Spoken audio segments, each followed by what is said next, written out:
Привет! Прежде чем мы начнем, хочу выразить большую благодарность за то, что проявляете интерес к этому скромному каналу и пишите мне сообщения с вопросами, когда же новые видео. Из-за этого мне приходится меньше прокрастинировать, так что большое вам спасибо. Надеюсь, что Новый год начался для вас в положительном ключе, у вас есть идеи и желание их реализовывать. Ну, если нет, то бывает. Я сама где-то потерялась на пару месяцев, и вот только сейчас просыпаюсь. Поэтому в этом видео я решила восполнить утраченное время и порисовать с вами 3 картинки. Иногда по рабочим задачам мне нужно было рисовать одну локацию с разными видами освещения, чтобы посмотреть, какие объекты внутри этой локации выглядят, потому что потом их можно как-то там править, что-то добавлять, менять цвет. И это намного легче делать, чем сразу моделить, текстурить и кидать в движок. Просто нарисовал картинку, посмотрел, ну, вроде нормально.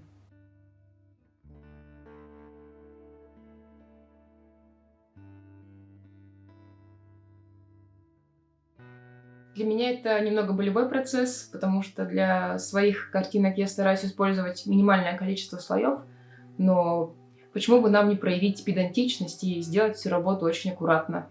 Ну что, с прелюдией закончили, переступим к практике. Для примера работы слоев я решила за основу взять свою старую картинку, она мне очень нравится. Она простая, и на ней как раз хорошо можно будет потренироваться. Просто переведем ее в Photoshop.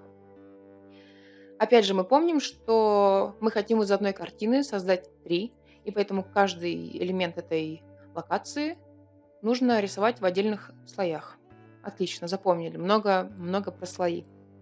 У нас есть горы на заднем плане, есть склон на переднем и как раз какой-нибудь миленький домик. Когда задача у меня стоит более сложная и нужно показать сцену с разных ракурсов, то обычно я использую там блокаут в 3D. И для этой работы я тоже начала делать зачем-то блокаут. Потом остановилась и подумала, что я вам домик в перспективе не нарисую. Конечно, нарисую, наверное. Поэтому мы временно отложим наши 3D-блокауты и продолжим все-таки рисовать в фотошопе. Первый вариант освещения будет солнечный день. Когда светит солнце, у нас цвета более насыщенные, тени более выраженные. Конечно же, если это не там полдень на экваторе, в какой-нибудь особенный календарный день, когда теней нет. На новых дополнительных слоях также начинаю создавать детализацию на доме, там окна, дверь, потому что впоследствии их также можно будет по-разному там подкрасить или подсветить. Обычно на набросках я не очень много времени уделяю материалам, просто использую текстурную кисть. Она создает какой-то такой интересный уже рисунок, и для наброска этого достаточно.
Хороший инструмент, который позволяет изменять цвет слоя, не перерисовывая его, или там добавлять какие-нибудь красивые градиенты на ваш основной цвет, это Clipping Mask. Для этого мы к нашему основному слою создаем еще один там поверх, и в параметрах дополнительного слоя, если мы нажмем правой кнопкой мыши, то там будет как раз Create Clipping Mask. Ну или создать, по-моему, обтравочный слой, он называется на русском. Уже внутри этого слоя мы рисуем нужный нам цвет, который хотим примешать в основной, и накладываем с каким-нибудь режимом наложения. Обычно, если это у меня свет, я использую Light Color или Color Dodge, в зависимости от ситуации. Появилось разнообразие оттенков, и дальше можно добавить облака, тоже какие-нибудь такие там динамичные. Не знаю, тут я решила с ними поиграться, там сделать поменьше, побольше. Была в поисках. Чтобы цвета из всего этого многообразия элементов, опять же, не смотрелись разношерстно, их можно, в них можно подмешивать как раз синий цвет от неба. Тогда они будут более гармонично смотреться. Пока я пыталась что-то там вам рассказывать про слои, я травой залезла в дом, крышу соединила с горами. В общем, все со мной понятно. Ничто не учит самодисциплине так же хорошо, как проект в фотошопе для заказчика. Добавив облака, я увидела, что дом недостаточно у меня детальный, и решила, что все-таки стоит какие-нибудь элементы еще добавить, поэтому просто решила там подрисовать какую-нибудь доску объявлений, и там рядом лесенку, по которой забирается человек и клеит эти бумажки. Народное собрание сегодня в 3 часа дня. Не пропустите.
Отлично, наш первый вариант готов.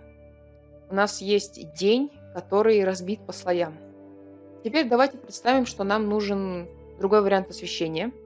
Допустим, ночь. Все дружно сходили на собрание, и можно ложиться спать.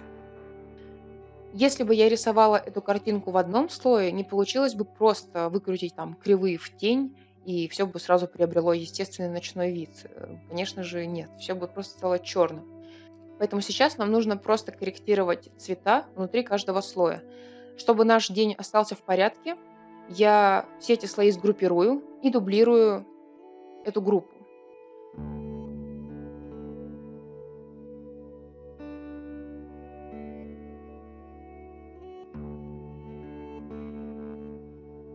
Для начала мы погасим солнце, уведем фон в темно-синий. И так как ночью цвет перестает быть насыщенным, то город и все остальное окружение тоже можно увести в более такой холодный и там с каким-то одним оттенком. Чтобы это сделать, я использую параметр Hue Saturation. Можно ставить в этой графе галочку Colors, тогда весь ваш слой приобретает один оттенок. Это очень полезно, потому что у нас такие горы были очень красочные, а вот применив Colors, они сразу приобрели нужный какой-то такой голубоватый цвет.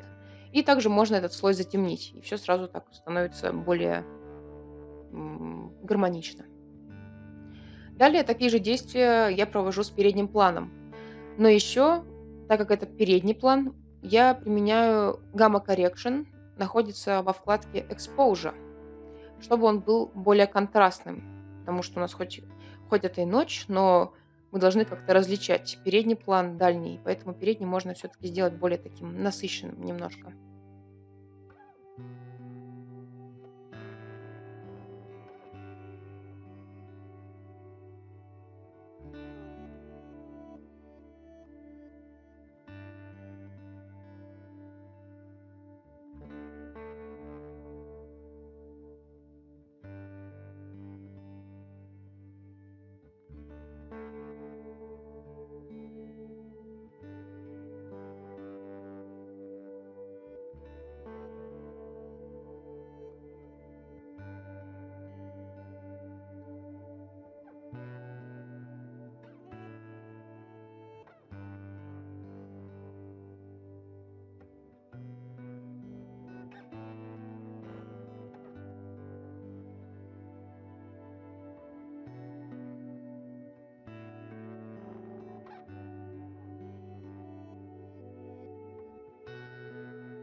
Затемнив дом, вся картинка стала достаточно темной, и много такого неинтересного пространства получилось вокруг.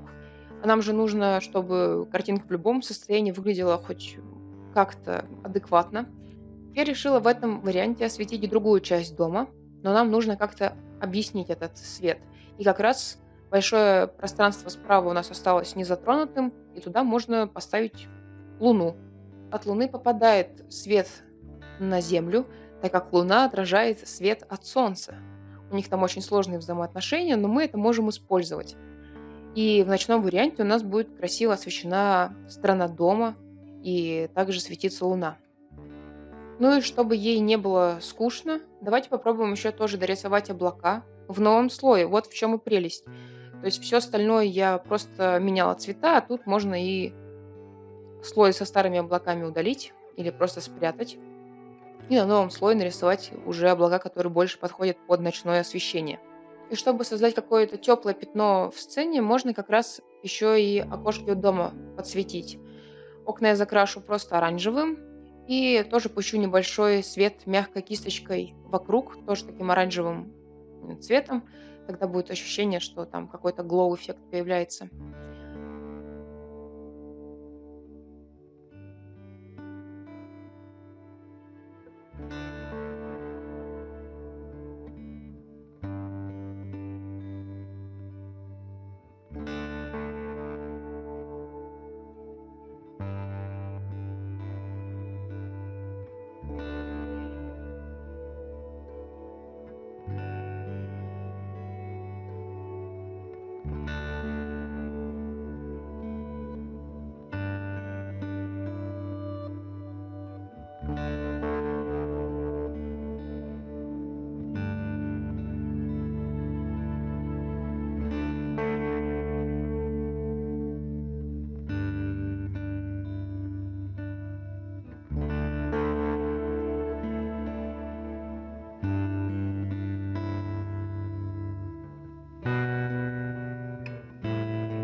Второй вариант получился намного быстрее. Можно еще какую-то мелочевку добавить, там, свет от луны положить на столбики, там, на линии электропередач и поверх облаков добавить какие-нибудь звезды. Ну что же, мы почти справились. У нас остается последний вариант. Опять же, я скопирую группу с дневным освещением, как новую. Выключу верхние группы, чтобы они нам не мешали. И продолжу идти по такому же маршруту. Напоследок давайте мы сделаем туманный день. В тумане наш свет немного рассеивается, и жестких теней нет. Можно практически скрыть дальний план и создать такую многослойность как раз при помощи кисточки Clouds. Я решила совсем в конце не запариваться с какой-то текстурой, а все такой мягкой кистью и серым цветом закрасить. Еще внутри каждого слоя можно в некоторых участках проводить мягкой кистью с таким сероватым оттенком, чтобы убирать ненужную детализацию, так как наш туман все скрывает, и также убирать совсем темные участки, чтобы картинка была такой почти однотонной, такой спокойной. И в самом конце всю эту картинку я также уведу в дополнительный какой-нибудь оттенок, там, не знаю, чуть-чуть, может быть, зеленоватый, с помощью параметра Selective Color. Его можно применять либо на отдельный слой, либо на всю группу сразу, если вы хотите работать более глобально. На 3 такие картинки у меня вышло плюс-минус 3 часа. Там по отдельности это заняло бы намного больше времени. Поэтому здесь большой плюс, что слои позволяют не начинать всю работу заново, а менять просто вот освещение и цвет внутри этих слоев и как-то интересно добиваться просто новых результатов, не перерисовывая.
Ну что же, на этом все. Можете поделиться со мной в комментариях, насколько у вас хорошие отношения со слоями, пользуетесь ли вы ими как мастер или делаете все в один слой и просто отдаете это заказчику со словами «все нормально, я так вижу». Большое спасибо вам за просмотр, что были со мной, и увидимся в следующих видео. Счастливо!